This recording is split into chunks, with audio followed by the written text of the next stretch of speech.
Yuk jadi bagian dari dakwah kami. Dukung operasional dakwah dan sosial kami, raih pahala amal jariah yang terus mengalir sampai hari kiamat. Assalamualaikum warahmatullahi wabarakatuh. Alhamdulillah, wassalatu wassalamu ala rasulillah. Segala puji dan puja kehadirat Allah subhanahu wa ta'ala, juga salawat dan taslim kepada Nabi besar Muhammad sallallahu alaihi wa ala alihi wa sahbihi wasallam. Saudaraku Siman, seperti biasa di hari Rabu siang jam atau pukul 13.00 kurang lebih, walaupun hari ini sedikit kita telat, mohon maaf, sekitar 8 menit, dan insya Allah nanti kita akan lebihkan juga 8 menit ke depannya. 1 jam ke depan kita akan melanjutkan bahasan pada buku Riyadhus Shalihin yang tulis oleh Imam Nawawi rahimahullah, dan kita masih dalam bab yang sama, bab ke-56, masalah keutamaan hidup sederhana. Dan sudah kita jelaskan teman-teman sekalian dari awal bab ini sampai ke hadis nomor 501 yang lalu yang sudah kita bahas. Kurang lebih kita membahas dari awal bab ini itu ada dari hadis nomor 496, 497, 498, 499, 500, 501, 500 sampai 501. Itu kurang lebih ada 6 buah hadis. Dan beberapa ayat sebelumnya sudah kita jelaskan bagaimana Islam sebenarnya mengatur atau menetralkan tentang pola hidup. Jadi kita tidak boleh dalam kondisi punya kemampuan tapi kita sengaja menyusahkan hidup kita, ya. Atau kita susah tapi kita sengaja menunjukkan kalau kita mampu sehingga muncul kesombongan. Kita berada di tengah-tengah. Di saat nikmat Allah subhanahu wa ta'ala ada melimpah, kita nikmati dan kita syukuri, tapi tidak berlebihan. Ya. Sehingga tidak butuh ada glamor, kesombongan bagi orang kaya. Dia makan nikmat, ya, yang ada di hadapannya, dan dia boleh menikmati tentu produk-produk yang bermerek, yang berkualitas, karena itu dianjurkan dalam Islam, tapi tidak berlebihan. Ya. Tapi kalau dalam kondisi dia hadir dalam kondisi hidupnya sederhana atau susah, maka dia nikmati. Begitu keadaan orang muslim. Di setiap keadaan dia bisa hidup. Di kehidupan kaya tidak boleh berlebihan, di kehidupan miskin juga dia tidak berlebihan. Jadi dia berada di antaranya gitu. Itu yang dimaksud dengan hidup sederhana. Jadi bukan berarti orang kaya lalu kemudian pelit. Ini dilarang dalam Islam, karena pelit bagian daripada dosa besar.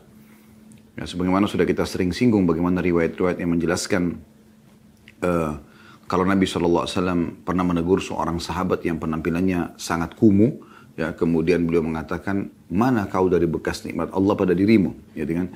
Jadi kalau kau punya kemampuan silakan, tapi jangan berlebihan. Disilakan dengan tabzir atau mubazir.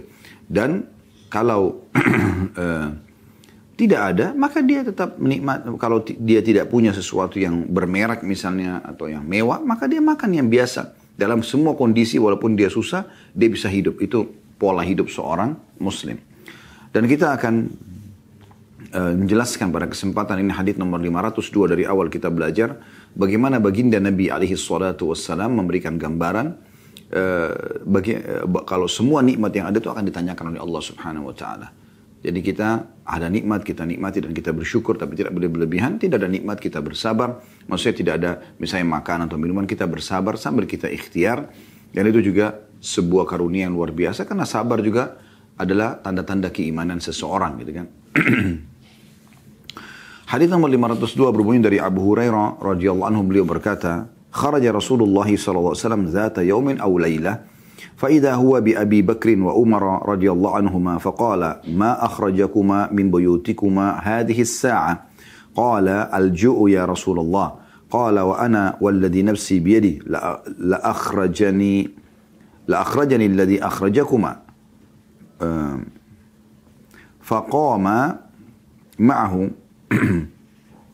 maka Nabi SAW mengatakan kuma faqama ma'ahu فأتى رجلا من الأنصار فإذا هو ليس في بيته فلما رأته امرأة قالت مرحبا وأهلا فقال لها رسول الله صلى الله عليه وسلم أين فلان قالت ذهب يستأذب لنا الماء إذ جاء الأنصاري فنظر إلى رسول الله صلى الله عليه وسلم وصاحبيه ثم قال الحمد لله ما أحد اليوم أكرم أضيافا مني فانطلق فجاءهم بإذك فيه بسر وتمر ورطب فقال كلوا وأخذ المدية فقال الله رسول الله صلى الله عليه وسلم إياك والحلوب فذهب لهم فأكلوا من الشاة ومن ذلك الإذك وشربوا فلما أن شبعوا ورأوا قال رسول الله صلى الله عليه وسلم لأبي بكر وعمر رضي الله عنهما والذي نفسي بيده لتسألن عن هذا النعيم يوم القيامة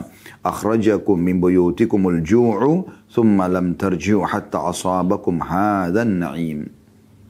Sedikit panjang tapi kita akan terjemahkan insyaallah. Artinya kata Abu Hurairah radhiyallahu anhu, suatu hari atau suatu malam beliau ragu di antara waktu itu Rasulullah SAW keluar rumah, ternyata beliau bertemu Abu Bakar dan Umar radhiyallahu anhuma. Maka beliau bertanya kepada mereka berdua, apa yang membuat kalian berdua keluar rumah pada waktu seperti ini? Maka mereka berdua menjawab, rasa lapar wahai Rasulullah. Maksudnya yang jawab adalah Abu Bakar dan Umar radhiyallahu anhuma. Beliau bersabda, begitu juga aku. Demi Allah yang jiwaku ada di tangannya, sungguh aku juga keluar karena rasa lapar yang telah mengeluarkan kalian. Berdirilah bersamaku. Maka keduanya pun berdiri bersama Nabi SAW dan beliau SAW mendatangi seorang Ansar, seorang laki-laki dari kaum Ansar. Ternyata dia sedang tidak ada di rumahnya. Tak kala istri orang tersebut melihat Nabi SAW, dia berkata sambil menyambut, selamat datang dan silahkan. Rasulullah SAW langsung bertanya kepadanya, mana fulan? Maksudnya adalah suaminya. Maka wanita itu menjawab, dia pergi mencari air bersih untuk kami. Tak lama berselang orang Ansar itu pun datang. Dia langsung memandang Rasulullah SAW dan kedua sahabat beliau, maksudnya Abu Bakar dan Umar radhiyallahu anhuma. Kemudian berkata, Alhamdulillah, segala puji bagi Allah. Hari ini tidak ada seorang pun yang lebih mulia tamunya daripada aku. Dia lalu bergegas pergi dan kemudian datang dengan membawa satu tandan kurma yang berisi kurma muda, kurma matang dan kurma mengkal. Ya. Lalu dia mempersilahkan sambil mengucapkan, makanlah. Dan dia lalu mengambil pisau. Maka Rasulullah SAW bersabda kepadanya, jangan menyembelih kambing perah.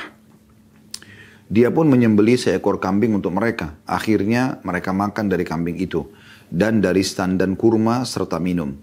Ketika mereka telah kenyang dan puas minum, Rasulullah SAW berkata kepada Abu Bakar dan Umar radhiyallahu anhuma, demi Allah yang jiwaku berada di tangannya, kalian pasti akan ditanya tentang nikmat ini pada hari kiamat. Rasa lapar telah membuat kalian keluar, kemudian kalian tidak pulang hingga kalian memperoleh nikmat ini. Hadis diriwayatkan oleh Imam Muslim. Hadis ini teman-teman sekalian adalah hadis yang mulia, kisah tentang salah satu waktu yang dilewati oleh Nabi SAW dari masa-masa umur beliau di dunia, yaitu di suatu hari beliau pernah kelaparan, kemudian beliau tidak punya makanan di rumah, lalu beliau keluar. Ya. Keluar ingin ikhtiar untuk mendatangi salah satu sahabatnya yang bisa menjamu beliau SAW. Maka pada saat beliau keluar, beliau melewati rumah Abu Bakar, ternyata Abu Bakar juga ada di situ. Dan keluar. Maka Nabi SAW tanya dalam riwayat lain, tadi riwayat ini kan langsung keduanya ditanya, Abu Bakar sama Umar. Tapi di sini riwayat yang saya sebutkan ini, yang pernah kami dapatkan adalah Nabi SAW bertemu dengan Abu Bakar lalu bertanya, wahai Abu Bakar, apa yang membuatmu keluar? Kata dia, lapar wahai Rasulullah. Kata Nabi SAW, tidak ada yang membuatku keluar kecuali memang apa yang membuatmu keluar. Lalu kemudian mereka berdua jalan dan bertemu dengan Umar yang juga baru keluar dari rumahnya. Lalu kemudian Nabi SAW tanya, apa yang membuat engkau keluar hai Umar di waktu seperti ini? Maka kata Umar, lapar ya Rasulullah. Kata Nabi SAW, kami pun berdua keluar yang telah membuatmu keluar. Maka ikutlah bersamaku. Lalu kemudian Nabi SAW mengajak mereka bertemu dengan atau mendatangi rumah seorang dari Ansar. Ya, dan sahabat ini tentunya masyhur, ya, namanya disebutkan dalam buku ini ada Abu Haytham ibnu At-Tayyihan radhiyallahu anhu. Abu Haytham ibnu Tayyihan radhiyallahu anhu. Beliaulah yang telah didatangi oleh Nabi SAW. Kemudian dia tidak ada di rumah. Lalu istri, ya, Abu Haytham ini melihat Nabi SAW lalu mengatakan, selamat datang wahai Rasulullah. Ya. Maka dipersilakan duduk. Tak lama kemudian Abu Haytham datang Ibnu Tayyihan ini radhiyallahu anhu, dan begitu gembiranya dia melihat Nabi SAW sampai dia mengatakan tidak ada orang yang paling mulia didatangi tamu dibandingkan saya pada hari ini, karena memang didatangi oleh Nabi SAW dan kedua sahabatnya yang mulia Abu Bakar dan Umar radhiyallahu anhuma. Kemudian setelah itu dia pun langsung menaiki sebuah pohon kurma di dekat rumah dekat rumah dia yang merupakan milik dia.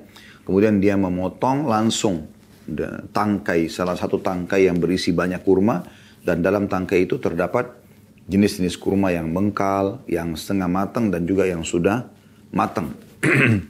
Yang karena dalam satu tangkai gitu. Dibawa semuanya dan dihidangkan kepada Nabi SAW. Ini tradisi di orang-orang Arab, kalau mereka menghormati tamu, mereka memotong dengan tangkainya sekaligus. Jadi tamu bebas memilih dari mana yang dia mau gitu. Dia petik langsung dari nanti tangkai itu. Kemudian dia pun mengambil sebuah pisau menunjukkan, atau ini gambaran kalau dia ingin menyembelih salah satu domba yang dia miliki untuk dihidangkan kepada Nabi SAW dan Abu Bakar juga Umar. Maka Nabi SAW titip pesan, jangan engkau menyembelih maksudnya dari domba-dombamu, domba perah, yang memang ada susunya gitu kan, yang produktif.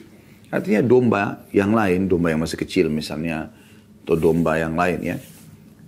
Maka orang itu pun menyembelih lalu memasakkan untuk Nabi SAW dan menghidangkan. Lalu dalam riwayat ini dikatakan Nabi SAW memakan domba tersebut, masakan tersebut juga memakan kurma ini, dan juga ada minuman dihidangkan lalu beliau makan.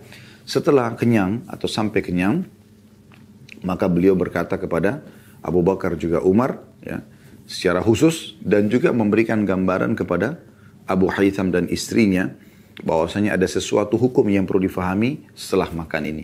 Tapi beliau fokus kepada Abu Bakar sama Umar gitu kan, mengatakan demi Allah sesungguhnya nikmat seperti ini akan ditanyakan oleh Allah SWT pada hari kiamat. Terbukti riwayat ini untuk Abu Bakar sama Umar karena beliau mengatakan sesungguhnya tadi kalian keluar rumah dalam kondisi lapar dan sekarang kalian akan pulang dalam kondisi kenyang. Allah akan tanya itu. Apakah kau sudah syukuri nikmat itu? Ini kurang lebih gambaran globalnya tentang hadits ini. Kita coba mengorek teman-teman sekalian mutiara-mutiara yang bisa kita ambil dari hadits ini. Yang pertama sekali yang kita bisa ambil yaitu bagaimana Nabi SAW melalui masa lapar dalam hidupnya. Melalui masa lapar, dan semua orang tentu melalui masa lapar ini ya. Dan saya berharap kita sepakat teman-teman sekalian untuk tidak memahami kalau Nabi SAW dalam kondisi miskin. Bukan. Beliau SAW bukan juga orang yang bakhil. Tidak. Nabi SAW orang yang sangat mulia. Ya. Tetapi beliau melalui masa-masa lapar itu, di mana kita juga bisa melalui masa itu dalam hidup kita. Ya, ada saatnya kita lapar, kemudian kita mencari makanan. Ya, seperti itu kurang lebih sederhananya memahaminya. Jadi jangan diambil pemahaman negatifnya gitu. Ya, tapi ini adalah salah satu kondisi dari kehidupan baginda Nabi SAW dalam kehidupan beliau. Karena ada saat juga hari-hari lain disebutkan dalam beberapa riwayat beliau SAW memakan paha kambing pada saat Umar bin Khattab radhiyallahu anhu sedang datang ke rumah beliau sallallahu alaihi wasallam ya. Dan ini menandakan Nabi SAW mengalami kehidupan begini dan begitu. Dan ini sudah saya jelaskan tadi di awal pembukaan kita. Orang beriman di saat makanan ada mereka menikmati, bersyukur kepada Allah. Di saat makanan tidak ada mereka bersabar gitu kan. Mereka bersabar. Mereka bisa melalui dua keadaan ini gitu. Tentu sambil pada saat sedang tidak ada makanan berikhtiar ya. Coba ikhtiar mencari ya, bekerja ataupun mencari seperti Nabi SAW. Di sini kasusnya mengunjungi seorang sahabat beliau. Jadi pelajaran yang pertama yang kita bisa ambil adalah bagaimana Nabi SAW juga melalui dalam masa hidup beliau selama di dunia masa lapar, dan ini normal. Ya, ini normal, semua orang bisa mengalaminya. Gitu. Kemudian ini juga dialami oleh dua orang sahabat Abu Bakar dan Umar radhiyallahu anhuma, yang kebetulan juga tidak menemukan makanan di rumah. Dan perlu diketahui juga di masa itu kita tahu Abu Bakar adalah orang yang sangat kaya radhiyallahu anhu. Dan beliau lapar karena di rumah tidak ada makanan. Nah ini tentu kalau kita hubungkan dengan kondisi pada saat itu, di saat itu belum ada kulkas, freezer, ya, tempat penyimpanan makanan gitu. Jadi kemungkinan besar pada saat mereka keluar memang ini tidak memungkinkan mereka untuk memiliki makanan yang siap di rumah gitu. Sehingga mereka harus keluar. Dan juga tidak setiap saat ada makanan siap saji bisa dibeli. Umumnya masih bahan-bahan mentah gitu kan. Dan Nabi SAW memberikan pelajaran penting kepada kita di sini. Kita boleh mengunjungi saudara kita, kerabat kita. Ya, walaupun kita memang niatnya ingin makan. Karena Nabi SAW melakukan perbuatan tersebut. Ya. Baik, itu pelajaran pertama. Pelajaran yang kedua adalah bagaimana baginda Nabi SAW mendatangi salah satu sahabatnya. Dan kita tahu dalam Al-Quran kita dibolehkan makan di rumah kerabat kita ataupun di rumah sahabat kita. Ya. Itu boleh kita makan dan kita datang. Dan itu biasa saja. Gitu. Pada saat kita ingin makan gitu kan. Ya, atau minum. Tentu di sini bukan kita datang untuk mengemis makanan setiap saat. Tidak. Di saat-saat tertentu. Di saat-saat tertentu yang kita butuhkan gitu kan. Kemudian yang ketiga kita ambil pelajaran adalah bagaimana muliahnya orang Ansar. Secara khusus di sini disebutkan riwayat adalah Abu Haytham ya, bin Tayyihan tadi ya, radhiyallahu anhum, yang disebutkan namanya Abu Haytham ibnu At-Tayyihan. Disebutkan di halaman 402 ya, nama sahabat yang mulia ini oleh Imam Nawawi rahimahullah. Bagaimana mulianya beliau ya, mencintai tamu, menyukai tamu. Terlebih lagi yang datang adalah manusia yang paling afdal di muka bumi ini, yaitu baginda Nabi SAW, diikuti dengan dua sahabatnya yang paling mulia, yaitu Abu Bakar sama Umar. Ini pelajaran lain juga ya.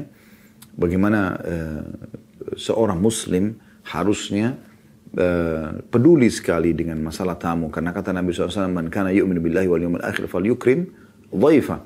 Siapa yang mengaku beriman kepada Allah hari akhir, maka dia harus menghargai, menghormati, memuliakan tamunya.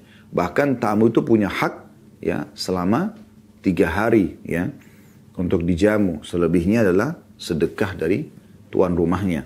Jadi kita punya kesempatan untuk meraih pahala. Ya, untuk meraih pahala dengan cara berbagi dengan orang gitu. Ya, kita sayangkan banyak di antara kaum muslimin di masa kita sekarang justru mereka merasa terganggu kalau ada tamu ya.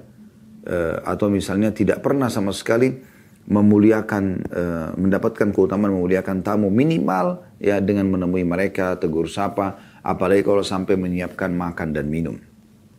Jadi itu satu perbuatan yang harusnya ya kita jadikan sebagai perhatian khusus gitu. Kita letakkan perhatian khusus kalau ini bagian daripada syariat Nabi SAW atau syariat Islam memuliakan tamu. Dan kalau kita selalu eksklusif tidak pernah menerima tamu, maka berarti secara otomatis kita tidak akan mendapatkan kemuliaan ini ya. Jadi kita bisa, kalau kita tidak bisa menjamu di rumah, kita bisa menjamunya di tempat lain ya, di tempat lain.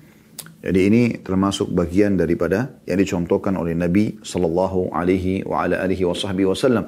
Dan dari pelajaran ini bagaimana Abu Al-Haytham radhiyallahu anhu mengucapkan kata-kata yang sangat tepat. Beliau mengatakan, "Ma ahadunul yawma akrama adhiyafa minni." Tidak ada orang yang lebih mulia tamunya dibandingkan aku pada hari ini. Karena memang yang datang adalah baginda Nabi sallallahu alaihi wasallam. Pelajaran yang lain atau tepatnya mungkin yang kelima ya, dari apa yang sudah kita sebutkan tadi beberapa poin ya, kita ulangi. Yang pertama adalah Nabi SAW melewati masalah pada dalam hidup beliau, dan ini adalah hal yang normal terjadi. Kemudian yang kedua adalah bagaimana langsung kita masuk kemuliaan ya, atau bagaimana seorang muslim boleh ya, di saat dia membutuhkan makanan untuk datang makan ke rumah kerabatnya ataupun temannya. Yang ketiga, pentingnya menjamu tamu. Ya, pentingnya menjamu tamu dan dicontohkan oleh sahabat Nabi Abu Haytham bin Tayyihan radhiyallahu anhu. Dan bagaimana beliau tidak nanggung-nanggung dalam menjamu tamunya. Ya. Tapi kita di sini pentingnya menjamu tamu. Kemudian yang keempat adalah bagaimana pada saat menjamu tamu, ini pelajaran tersendiri walaupun mirip dengan poin ketiga, yaitu memberikan maksimal apa yang kita miliki kepada tamu. Ya. Di sini kita lihat Abu Haytham radhiyallahu anhu, beliau tidak nanggung-nanggung, langsung menghidangkan yang terbaik beliau miliki. Ada 2 di sini disebutkan dalam riwayat. Beliau memotong 1 tandan kurma, tangkai yang berisikan 3 jenis kurma di situ. Jadi menandakan memang 1 tandan ini ada yang masih mengkal, ada yang setengah matang, ada yang sudah matang sekali. Karena memang semuanya ada di 1 tangkai. Biasanya kita bisa lihat memang buah kalau 1 tangkai begini tidak semuanya merata matangnya gitu ya. Lalu kemudian dihidangkan, dan saya sudah katakan tadi di awal pembacaan hadits ini adalah penghormatan tradisi orang Arab menghormati tamunya dengan cara menghidangkan seperti ini. Sehingga tamunya leluasa memilih dia mau kurma yang masih mengkal kah, yang sudah matang kah, setengah matang kah, atau memang yang sudah matang sekali. Kemudian tidak cukup sampai di situ tentunya. Beliau menyembelih seekor domba, ya, dan menghidangkan untuk Nabi SAW dan Abu Bakar juga Umar. Ya, Anda bisa bayangkan satu ekor domba yang akan dimakan. Kalau kita hitung dalam riwayat ini berarti ada 4 orang, ya, Abu Bakar, Umar, dan Nabi SAW, Abu Bakar, Umar, dan Abu Haytham sendiri yang mereka makan. Istrinya tentu tidak ikut, ya. Mereka makan di sini dan dikatakan dalam riwayat ini sampai kenyang, ya.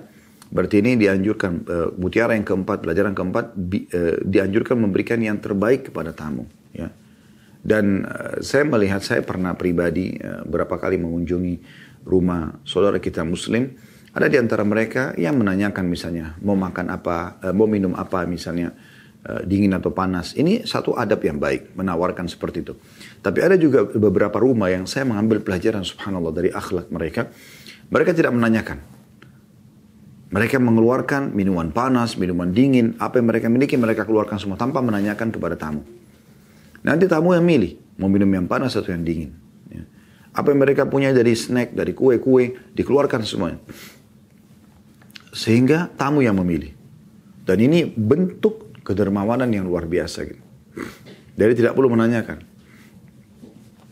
Ya, kalaupun misalnya tamu itu sedang berhalangan, sedang ya, misalnya dia puasa, mungkin dia bisa membahasakan setelah itu. Tapi yang jelas kita tetap mengeluarkan. Karena di sini sikap Abu Haytham dalam riwayat ini radhiyallahu anhu, beliau tidak nanya Nabi SAW pengen makan apa, pengen minum apa. Bagi dia yang terbaik dia keluarkan, ya, mengambil satu tandan kurma tadi langsung, dan itu yang terbaik tentu di kalangan orang-orang Arab dulu kalau menghormati tamu.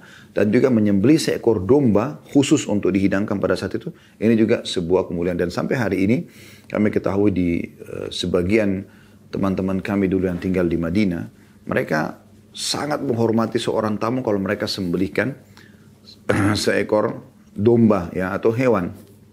Dan kita tahu juga diceritakan dalam Al-Quran tentang Nabi Ibrahim AS yang dikenal punya julukan dia adalah bapaknya para tamu, ya, Abu Dhi'fan. Jadi beliau alaihi salatu wassalam, Nabi Ibrahim AS suka sekali dengan tamu. Dan beliau diceritakan waktu datang malaikat ingin menyampaikan berita gembira tentang istrinya Sarah akan hamil dan melahirkan Ishak, sekaligus juga akan berangkat setelah itu ke wilayah kaum Nabi Lut dan menghancurkan kaum Nabi Lut yang melakukan homoseksual. Maka pada saat itu diceritakan dalam Al-Quran bagaimana Nabi Ibrahim AS langsung ke belakang lalu menyembelih seekor anak sapi, lalu kemudian menghidangkan, walaupun malaikat tidak bisa memakannya. Tapi ini contoh gitu, ya, penghormatan terhadap tamu. Jadi kita coba memberikan yang terbaik kepada tamu kita, apa yang kita bisa berikan gitu. Ini pelajaran yang keempat. Pelajaran yang kelima yang bisa kita ambil adalah bagaimana bolehnya mencampur makanan di sini. Ya. Kalau kurma kan buah, ya. Kemudian makanan gurihnya, ya, ada kambing. Ya. Di sini disebutkan dalam riwayat, فَأَكَلُوا مِنَ الشَّاتِ وَمِنْ ذَلِكَ الْإِذْقِ وَشَرِبُوا. Maka mereka makan dari kambing tersebut, masakan domba tadi, dan juga memakan dari, ya, tandan kurma tadi, serta mereka minum. Jadi ini pelajaran yang kelima, boleh kita mencampur makanan. Artinya kita makan buahan, makan sayuran, makan, selama itu halal, ya. Dan di sini Nabi SAW sering kali memang dalam beberapa riwayat juga disebutkan, beliau menggabungkan bahkan antara buah dengan buah. Beliau pernah makan kurma dengan semangka sambil beliau menunjuk ke kurma tersebut sambil mengatakan, panasnya ini akan didinginkan oleh ini. Ditunjuklah ke semangka itu. Ya, maksudnya dinginnya semangka akan menetralkan panasnya kurma. Dan dinginnya ini ditunjuk semangka tersebut akan dinetralkan oleh panasnya ini gitu. Jadi ini juga termasuk ada Nabi SAW memberikan gambaran tentang makanan yang beliau makan. Berarti boleh orang mencampurkan antara semangka misalnya di blender sama kurma, jadi jus misalnya. Nah itu kan bisa saja terjadi gitu. Ya, bisa saja terjadi. Ini selama memang juga ditinjau dari sisi kesehatan tidak mengganggu ya. Di sisi agama halal dan sisi kesehatan juga jangan sampai mengganggu. Kemudian pelajaran yang keenam adalah potongan hadis Nabi SAW. Falamma anshabi'u wara'u. Ya. Pada saat mereka sudah kenyang, ya, dan puas minum. Berarti di sini boleh orang makan sampai kenyang, tapi tidak berlebihan, gitu kan? Ada orang yang, maksudnya sampai dia merasa oh dirinya cukup gitu. Jadi bukan berarti di bab ini, di bab keutamaan orang hidup sederhana, kemudian enggak kita makan, enggak usah kita makan misalnya masih lapar nih, kita lapar memang butuh makanan. Tapi kita makan 1 sendok nasi ya cukup. Padahal sebenarnya kita butuh. Tubuh kita butuh nutrisi. Tidak makan saja. Selama kita butuh. Gitu kan. Kita tidak bicara kalau orang yang diet itu lain. Ya. Tapi maksudnya secara umum orang makan. Dan di sini Nabi SAW makan dikatakan sampai kenyang. Dan minum sampai puas. Ya. Sampai merasa memang sudah tidak butuh lagi minum. Kan biasa ada orang pada saat makan. Kami beberapa kali gitu ya. Baik kami sedang menjamu tamu atau memang kami sedang dijamu sebagai tamu, maka kadang-kadang sebelum makan dikeluarkan hidangan mungkin ya, ringan, kemudian ada makan berat, kemudian ada lagi setelah itu buah-buahan dan minuman yang lain, itu biasa terjadi. Yang penting teman-teman sekalian tidak tabzir, tidak mubazir, tidak berlebihan, akhirnya sampai membuat seseorang itu ya, membuang-buang sisa makanan dan atau minuman, ataupun misalnya ya, dia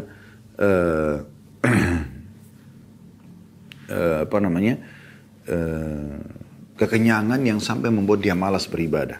Ya. Jadi ini perlu juga digarisbawahi. Jadi artinya kita boleh nikmati, kita boleh makan, minum, tapi yang jelas kita harus membatasi, jangan sampai berlebihan. Ya. Jangan juga kita terlalu perhitungan sehingga akhirnya kita masih lapar, lalu kemudian kita sudah berhenti makan dengan alasan misalnya zuhud di dunia atau dengan salah faham memahami judul kita misalnya keutamaan lapar dan hidup sederhana. Ini kami tulis karena sesuai dengan apa yang ditulis oleh Imam Nawawi rahimahullah ya. Jadi di sini bukan keutamaan lapar kita disuruh lapar terus, tidak. Maksudnya kalau ada orang dalam kondisi lapar dan dia sabar, dia punya keutamaan dalam itu. Ya. Jadi ini poin juga perlu digarisbawahi teman-teman sekalian ya. Jadi orang boleh makan sampai puas, minum sampai puas, tapi tidak boleh berlebihan. Ya, ini termasuk yang diambil pelajaran dari sini. Dan pelajaran yang ketujuh adalah inti daripada hadis ini. Bagaimana setelah kenyang, ya, puas, hilang haus, ya, hilang lapar, maka Nabi SAW mengingatkan ini pelajaran yang ketujuhnya. Lalu Rasulullah SAW berkata kepada Abu Bakar dan Umar, demi Allah yang jiwaku berada di tangannya, maksudnya demi Allah, ya, kalian pasti akan ditanya tentang nikmat ini pada hari kiamat. Rasa lapar telah membuat kalian keluar, kemudian kalian tidak pulang hingga kalian memperoleh nikmat ini. Dan subhanallah kalau kita renungi potongan ini teman-teman sekalian, dan kita hubungkan dengan firman Allah Subhanahu wa taala, A'udzu billahi minasyaitonir rajim wa in ta'uddu ni'matallahi la tuhsuha. Kalau kalian ingin menghitung-hitung nikmat Allah, maka kalian tidak akan bisa menghitungnya. Ternyata memang teman-teman sekalian, ini juga kalau dihubungkan dengan ya firman Allah yang lain tentang masalah doa ya. Allah Subhanahu wa taala mengatakan, A'udzu billahi minasyaitonir rajim. Wa idza sa'alaka 'ibadi 'anni fa inni qaribun ujibu da'watad da'i idza da'an falyastajibu li wal yu'minu bi la'allahum yarshudun. Hai Muhammad, kalau ditanyakan kepadamu tentang aku oleh hamba-hamba, katakan aku sangat dekat dan aku akan menjawab permintaan-permintaan mereka. Maka mereka harusnya beriman kepada aku. Mereka harusnya kembali kepada aku, beriman kepada aku agar mereka mendapatkan petunjuk. Kalau ada yang mengatakan, Ustaz, Allah SWT mengatakan di sini, apapun yang diminta Allah akan berikan. Jawabannya, masih ada permintaan atau masih ada yang saya minta yang Allah berikan. Allah belum berikan. Jawabannya tentu teman-teman sekalian. Tapi lebih banyak yang Allah berikan daripada Allah belum berikan. Yang Allah belum berikan itu mungkin 1, 2, 3 permintaan kita. Selebihnya semua Allah berikan. Contoh misal, bahkan ada yang tidak kita minta ya. Oksigen yang kita hirup dengan hidung kita ini. Sekarang kalau saya sama teman-teman tidak menghirup oksigen, sementara taklim ini berjalan pun mungkin kita sudah bisa meninggal dunia kalau kita menahan hidung kita atau kita sengaja tidak hirup oksigen. Dan gratis. Anda pernah berpikir nggak kalau seandainya kita, na'udzubillah semoga tidak ya, masuk rumah sakit dan butuh oksigen tambahan. Ya karena sesak nafas dan yang sejenisnya. maka kita membutuhkan tabung oksigen. Berapa yang harus kita bayar teman-teman sekalian? Sekarang di udara lepas ini, di ruangan kita masing-masing, sekarang Anda apakah ada di kantor, di rumah, atau Anda sedang di kendaraan Anda, atau kami sedang di studio ini, sama. Kita mendapatkan bahkan tanpa kita minta. Dan ini yang membuat hidup kita bisa berjalan gitu kan. Ini hitungan detik, kalau Allah SWT tahan saja ini, hitungan detik mungkin kita bisa wafat. Bagaimana cahaya yang ditangkap oleh mata sehingga Anda bisa melihat saya pun bisa melihat ke layar ini misalnya. Telinga kita bisa mendengarkan suara, kalau tidak maka Anda tidak akan mengetahui apa yang saya ucapkan gitu. Bahkan juga lisan kita bisa berbicara seperti saya sekarang berbicara. Anda mungkin sekarang ya menulis misalnya, Anda berpikir, ya, Anda merenungi dengan hati, dan ini semua adalah nikmat yang luar biasa. Makanya Allah bilang kalau kalian mau menghitung-hitung nikmat Allah, kalian tidak akan bisa menghitungnya, gitu kan? Dan apapun yang diminta Allah akan berikan dalam firman Allah yang lain tadi. Jadi memang Allah kasih yang kita tidak minta. Ada juga yang kita minta Allah kasih. Misalnya kita cuma tiap hari kan kita lapar, kita bahas dengan masalah lapar misalnya. Tiap hari kita lapar kan? Pasti ada. Kalau tidak, kita tidak mungkin bisa hidup kalau kita tidak lapar lalu kita makan. Maka ada rasa lapar sehingga mendorong kita mau makan. Dengan sedikit mengucapkan cuma mengatakan lapar nih misalnya. Tiba-tiba saja otak kita berpikir, ya, kira-kira kita mau makan di mana? Kita pengen makan apa? Lalu kita melangkah, pilih satu restoran, lalu kita pilih menu, lalu kita pun ada rezeki yang sudah Allah titipkan, lalu kita bisa membayarnya. Lapar kita hilang seketika. Tiap hari kita lapar, tiap hari kita haus, ya, tiap hari kita capek dan ngantuk. Ya. Semua ini terpenuhi, teman-teman sekalian. Tiap hari mungkin kita gerah, ya. Tiap hari mungkin kita mules, ya. Sehingga kita mandi, kita buang air besar, buang air kecil. Semuanya berjalan. Dan semuanya teman-teman, mayoritasnya semua dipenuhi oleh Allah Subhanahu Wa Taala. Kita minta atau tidak minta. Dan yang belum Allah kasih sebagian kecil. Misalnya, ada orang pengen nikah sama seseorang. Kemudian dia minta. Lalu Allah belum kabulkan. Dan Allah lebih tahu tentunya. Kenapa Allah belum kasih gitu kan. Atau dia minta supaya Allah bukakan pintu rezeki. Mungkin Allah belum kasih. Masih butuh dia terus berdoa kepada Allah Subhanahu Wa Taala. Allah melihat kegiatan dia. Karena kata Nabi SAW dalam sebuah hadis yang maknanya, kalau Allah melihat doa yang indah atau mendengar doa yang indah dari seorang hamba, maka Allah menerlambatkan jawabannya agar hamba tersebut tetap dalam doanya. Dan pada hari kiamat, andai saja dia tahu bagaimana besarnya pahala dia berdoa itu, dan Allah memberikan dia jenjang waktu misalnya 3 hari, 10 hari, 1 bulan, 1 tahun dia berdoa baru Allah berikan, maka pahalanya melimpah dan juga dia akan dapatkan apa yang dia inginkan, maka dia berharap mungkin sepanjang hidupnya dia berdoa di masa di dunia, gitu kan. Jadi ada juga yang Allah tolak, Allah tidak berikan. Seperti misalnya orang minta rezeki, misalnya minta dijadikan orang kaya, dan Allah belum kasih. Karena ada sebuah riwayat yang saya ingat, kata Nabi SAW yang maknanya atau terjemahannya langsung saja, kata Nabi SAW, Allah berfirman kepada para malaikat, lapangkan rezekinya hambaku si fulan ini, karena kalau kau lapangkan dia akan ya, bersyukur. Dan tahan, ya, batasi rezekinya hambaku si fulan ini, karena kalau kau lapangkan maka dia malah kufur gitu. Ada orang kalau dalam kondisi dia miskin, dia malah lebih taat kepada Allah SWT. Ada orang pada saat dia kaya, dia lebih taat kepada Allah SWT. Maka Allah lebih tahu maslahat dan mudaratnya. Jadi cuma yang Allah belum kasih sebagian kecil. Ya. Contoh di sini Nabi SAW sebutkan salah satu nikmat itu kepada Abu Bakar sama Umar. Ingat, Allah akan tanya loh ini. Tadi keluar rumah lapar, sekarang balik sudah kenyang. Ya. Ini disyukuri nggak ini nikmat ini? Yang membuat muncul rasa lapar Allah, yang menciptakan kita Allah, yang menunjukkan rasa lapar Allah, yang membuat juga ide muncul di pikiran kita untuk mendatangi seseorang atau restoran atau makan menu tertentu nanti di restoran itu, ya, atau ini semua adalah juga dari Allah Subhanahu Wa Taala. Maka Allah akan tanya semua ini. Beriman tak kamu kepada aku? Bersyukurlah dengan nikmat itu. Maka kita akan ditanya semuanya. Ya. Dalam beberapa riwayat yang lain disebutkan juga air dingin juga akan ditanyakan oleh Allah Subhanahu Wa Taala pada hari kiamat. Oleh karena itu teman-teman sekalian selalu pekah dalam melihat nikmat Allah SWT. Banyak orang karena terlalu melimpah nikmat di hadapan matanya, maka dia tidak mensyukuri itu. Ya, banyak contohnya. Banyak kasus istri tidak berterima kasih kepada Allah SWT, tidak bersyukur dengan adanya suaminya. Padahal suaminya punya peran banyak dalam hidupnya. Tapi yang ada selalu ribut aja dengan suami. Selalu mencari kesalahannya suaminya. Begitu juga sebaliknya. Seorang suami, istri sudah depan mata, Allah berikan yang berkhidmat dengan dia. Tapi dia selalu melihat kekurangannya aja istrinya. Begitu juga dengan orang tua Allah karunia anak, yang cari kesalahannya anaknya terus. Padahal banyak orang yang tidak bisa punya anak. Begitu juga dengan anak-anak yang durhaka sama orang tuanya. Berapa banyak ya orang yang tidak punya orang tua lagi untuk berbakti. Anda masih punya orang tua yang bisa Anda berbakti, tapi Anda sia-siakan di kampung, tidak pernah ditelepon, tidak pernah ditanya kabarnya, nggak pernah dipenuhi kebutuhannya, tidak pernah dijenguk walau sakit. Banyak masalahnya gitu. Ya. Begitu juga dengan anggota tubuh kita. Berapa banyak orang subhanallah yang Allah masih berikan penglihatan seperti kita. Alhamdulillah, semoga Allah abadikan sampai kita wafat insyaAllah. Penglihatan, pendengaran, ya, lisan bisa berucap, tidak tuli, tidak bisu, tidak buta, ya.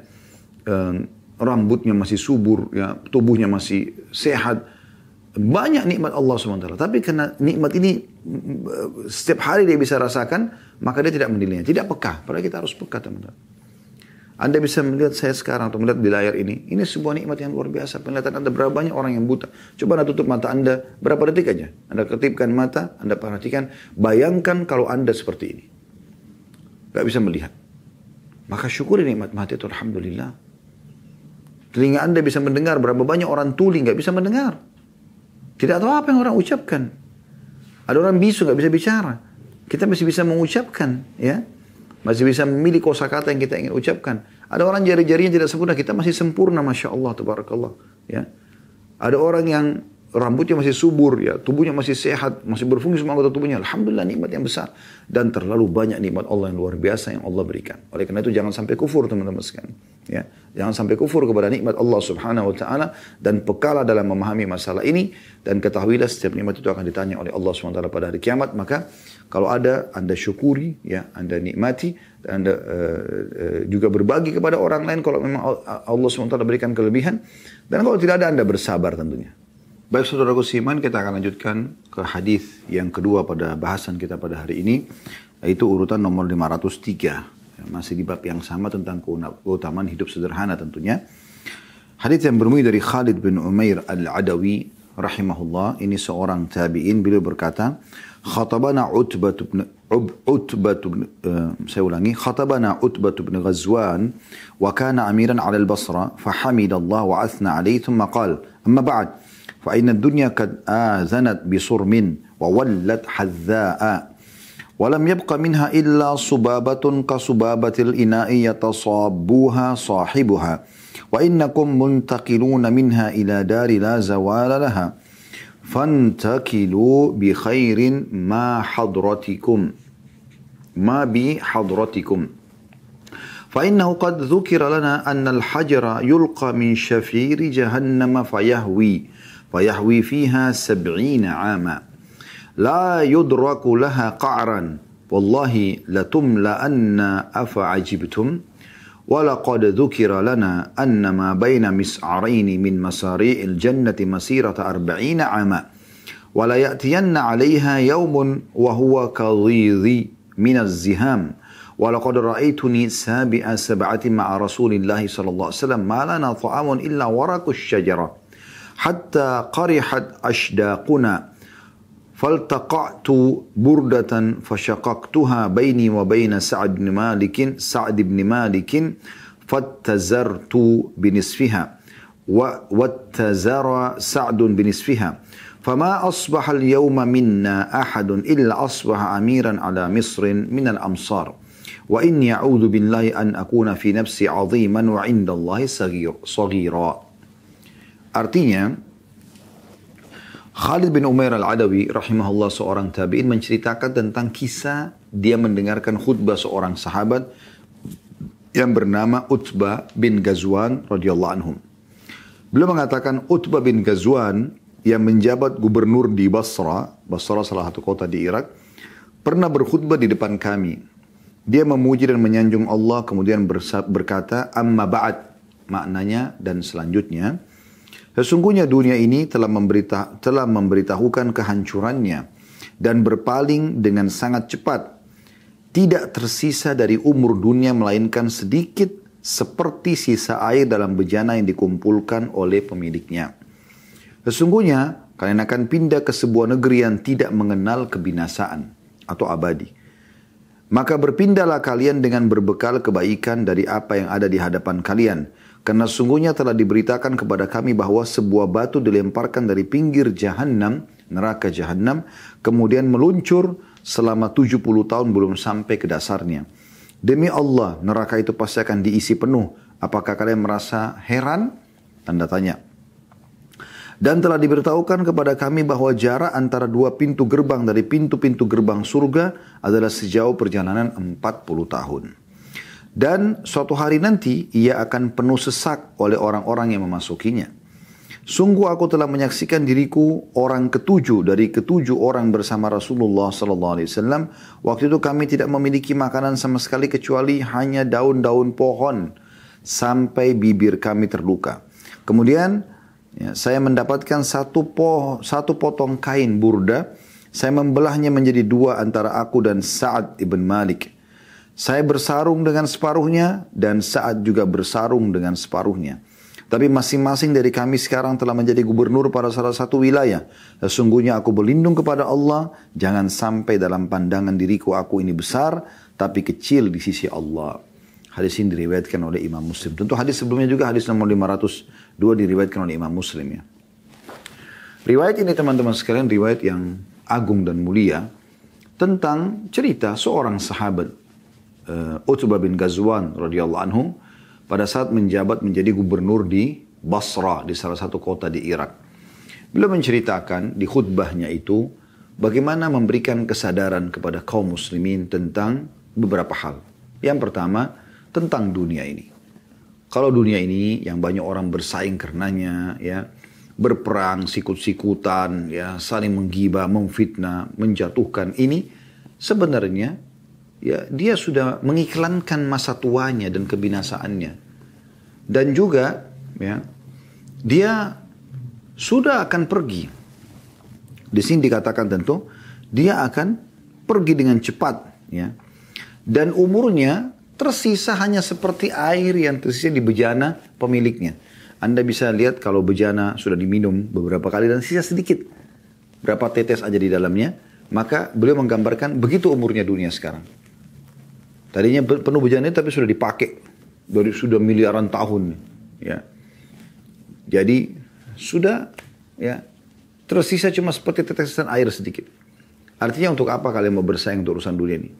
Bukan cuma kalian, sudah banyak orang sebelum kalian juga sudah wafat sebelumnya. Lalu beliau mengatakan, dan kalian akan pindah kepada negeri yang abadi. Maka pergilah ke sana pada saat saya menghadapi kematian dengan membawa bekal yang terbaik yang di hadapan kalian. Tidak usah sibuk buat yang sulit, yang depan mata, mudah. Sholat 5 waktu, puasa Ramadan, apa yang kalian bisa lakukan, bakti sama orang tua, jenguk orang sakit, berkata jujur, ramah, dermawan dan seterusnya. Itu aja yang depan mata, kerjakan, bawa itu bekal ke sana. Ya.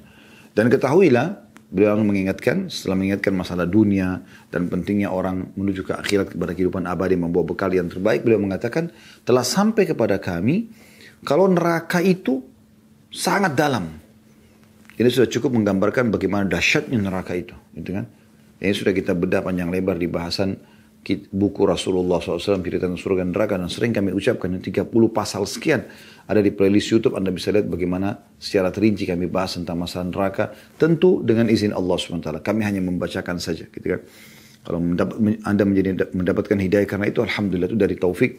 Itu adalah taufik dari Allah Subhanahu Wa Taala. Itu adalah ya, Allah memberikan kemudahan untuk Anda, gitu ya.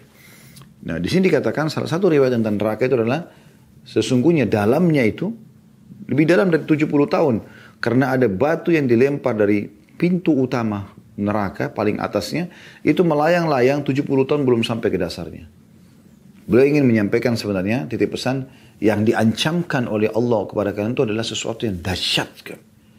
Hanya karena berbuat kemaksiatan, ya, bohong, zina, riba, menipu dan segala macam, itu hanya masuk neraka loh. Itu lebih dalam dari 70 tahun, melayang-layang. Ya. Itu sudah tersiksa, apalagi sudah sampai ke dasarnya lebih tidak mungkin keluar dari neraka itu. Kecuali dengan izin Allah Subhanahu Wa Taala, kalau Allah inginkan. Dan ketahuilah, kami juga telah diinformasikan bagi orang-orang yang patuh, kalau surga itu antara satu tiang pintunya ke tiang yang satu, ya, itu jaraknya 40 tahun.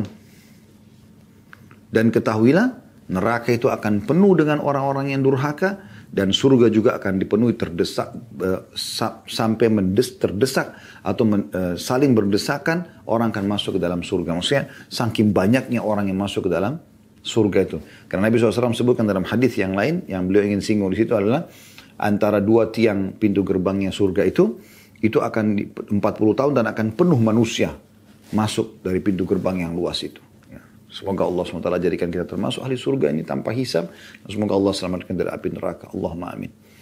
Kemudian setelah menjelaskan masalah itu, ya, beliau sudah jelaskan tentang masalah dunia dan bagaimana sebentar lagi kita akan tinggalkan dan ini memang akan hancur dunia ini, serta berbekal dengan yang sebaik-baiknya apa yang terjadi di depan mata kalian. Ketahuilah, yang beliau ingatkan yang kedua ada neraka yang Allah ancamkan bagi para pembangkang, itu dalam sekali.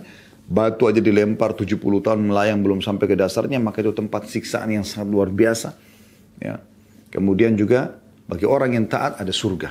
Ya. Ini peringatan beliau yang ketiga. Nah, ada surga dan surga itu antara pintu gerbangnya tiang ke tiang itu 40 tahun dan akan juga dipenuhi oleh orang-orang yang patuh dan beriman masuk ke sana. Kemudian beliau masuk ke menceritakan tentang keadaannya. Dia mengatakan dan untuk memberikan gambaran bagaimana melalui dunia ini, ya, orang beriman ada nikmat dia nikmati, tidak ada dia bersabar. Dia bilang saya pernah termasuk berjalan bersama Nabi SAW 7 orang dan saya salah satu dari 7 orang itu. Kami sedang berjalan dan kami tidak punya makanan kecuali daun-daun pohon. Maka kami pun makan daun-daun pohon sampai membuat mulut kami luka, gitu kan? Ya, tidak ada makanan lagi. Kehabisan makan bekal di jalan. Tapi orang beriman sabar. Mereka tidak berkeluh kesah. Nikmat ada mereka menikmati kalau sebagaimana tadi hadis tentang Nabi SAW makan dengan Abu Bakar Umar sampai kenyang. Riwayat ini Utbah bin Ghazwan menceritakan pernah Nabi SAW jalan bersama kami. Tidak ada makanan maka kita bersabar. Makan daun pohon saja. Ya. Dan itu dilalui gitu. Plus lagi waktu itu saya tidak punya pakaian. Saya hanya punya 1 lembar kain tapi cukup besar. Yang cukup saya bagi 2. Saya berikan kepada ya, Sa'ad bin Malik. Ya, salah satu sahabat Nabi yang lain. Setengahnya saya pakai untuk bisa melindungi untuk aurat saya, setengah juga saya kasih kepada dia. Jadi saking sederhananya hidup mereka pada saat itu di masa Nabi SAW.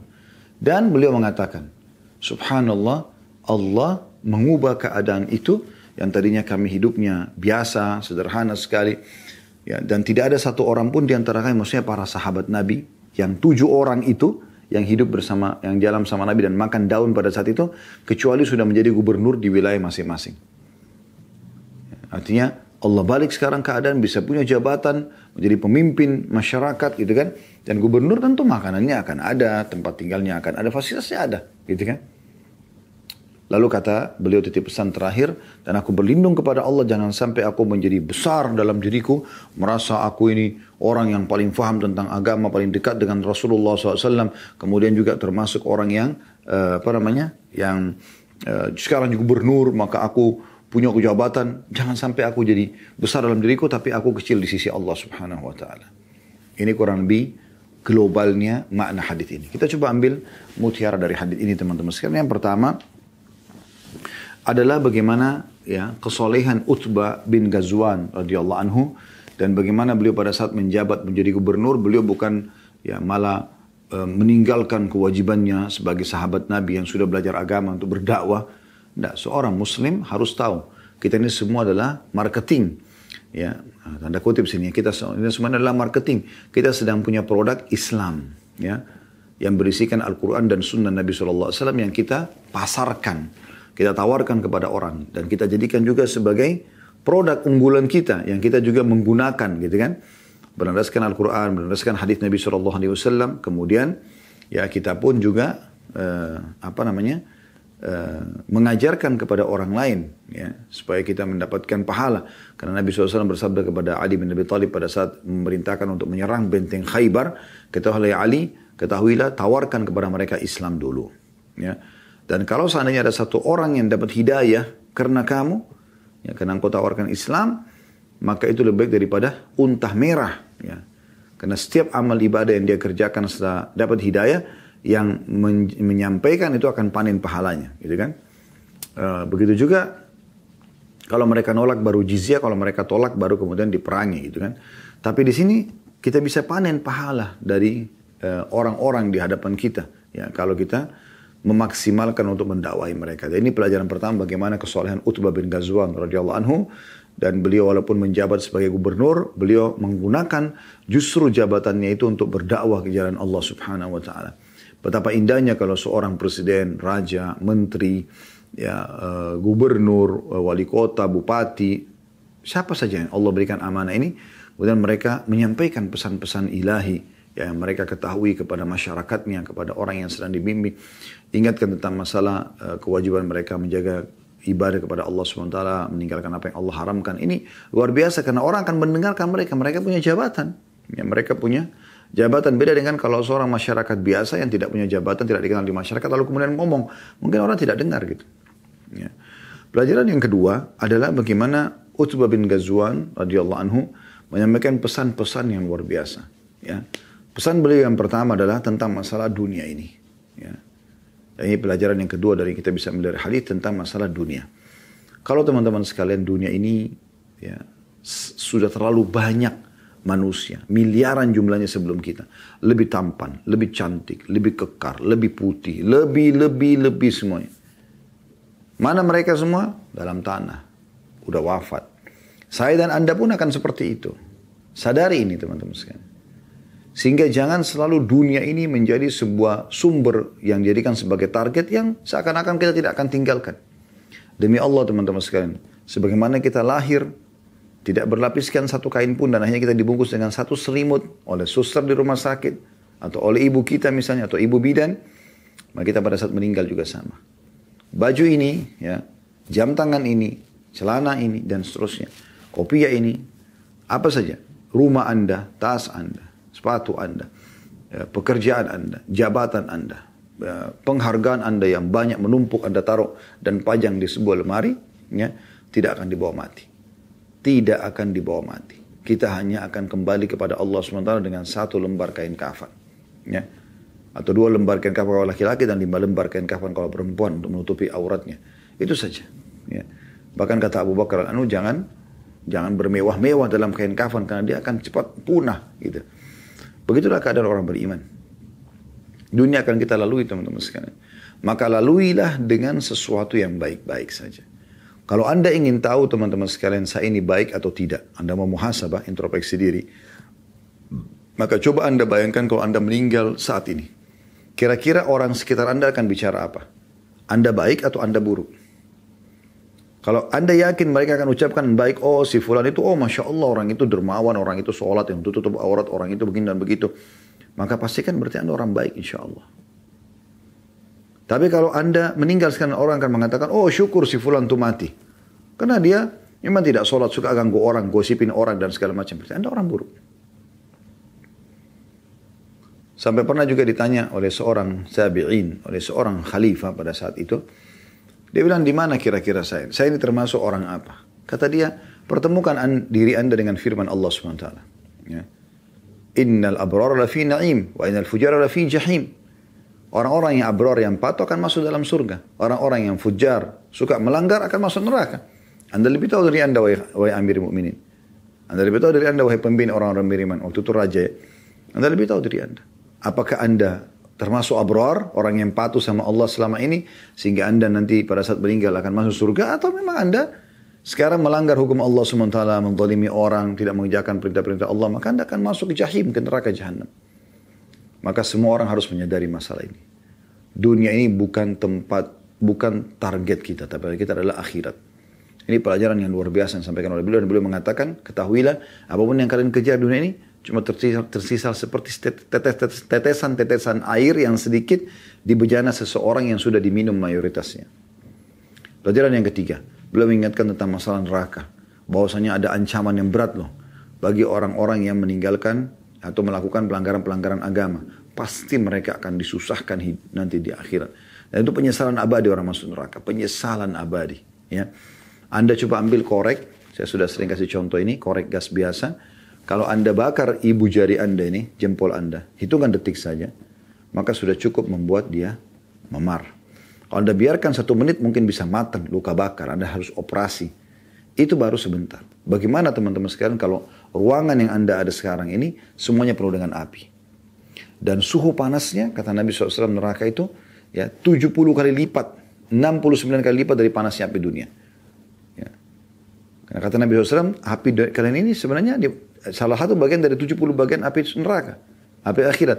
Jadi masih ada 69 kali lipat lebih panas di sana. Anda bisa bayangkan bagaimana panasnya di sana nanti. Wa na'udzubillah. Ini semua hanya karena melanggar. Kenapa Anda melanggar? Kenapa enggak menjadi orang yang patuh? Toh yang halal lebih baik daripada yang haram, kan begitu? Kenapa tidak nikmat yang halal saja? Kenapa harus yang haram? Dan kenapa Anda tidak lakukan ketaatan? Sementara ketaatan punya kenikmatan. Orang yang sudah sholat dan menikmatinya, mengejar keutamanya, orang yang puasa, orang yang zakat, orang yang haji. Kalau dia nikmatin itu, dia tahu mengejar keutamanya, dia harus ada kenikmatannya. Ya. Kenapa Anda tidak menjadi orang baik saja? Toh, batasan umur kita sangat terbatas. Kecuali kalau Anda abadi selamanya di dunia ini, tidak akan ada Anda masa tua, tidak akan ada mati, tidak ada hisab, tidak ada hari akhirat, itu lain. Tapi ini semua ada loh. Dan sudah disampaikan kepada Anda. Beruntunglah orang yang menyadari masalah dan dia menyelamatkan dirinya karena ada di tangan Anda penyelamatan itu. Pelajaran yang keempat yang bisa kita ambil tentang masalah wasiat, masalah surga. Pintu gerbangnya saja antara tiang sama tiang yang sebelah itu adalah 40 tahun dan akan dipenuhi oleh orang-orang beriman masuk ke dalamnya. Berbahagianya luar biasa. Sampai Imam Ahmad rahimahullah mengatakan, ya, pada saat ditanya kapan kami bisa santai istirahat, kata beliau kalau kedua kakimu sudah masuk ke dalam surga. Itu baru luar biasa. Tidak ada masa tua. Kata Nabi SAW di surga itu tidak ada lagi buang air besar, tidak ada buang air kecil, tidak ada beringus, tidak ada sakit. Ya. Tidak ada gangguan orang. Semuanya nikmat abadi. Dan dalam riwayat lain sudah kita jelaskan ini di bedah buku Rasulullah SAW cerita tentang surga dan bercerita tentang surga dan neraka.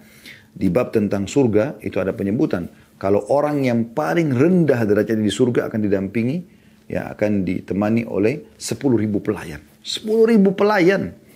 Setiap pelayan bawa 2 nampan. Dan dia akan makan dari awal nampan sampai nampan yang terakhir tanpa merasakan kenyang. Nikmatnya sama gitu. Dan sekian banyak keutamaan yang luar biasa yang Allah janjikan. Semoga Allah SWT jadikan kita termasuk ahli surga dan jauhkan kita dari api neraka. Dan pelajaran yang kelima yang bisa diambil dari hadis teman-teman sekalian adalah wasiat beliau tentang bagaimana Allah Subhanahu wa taala bisa membalik keadaan seseorang.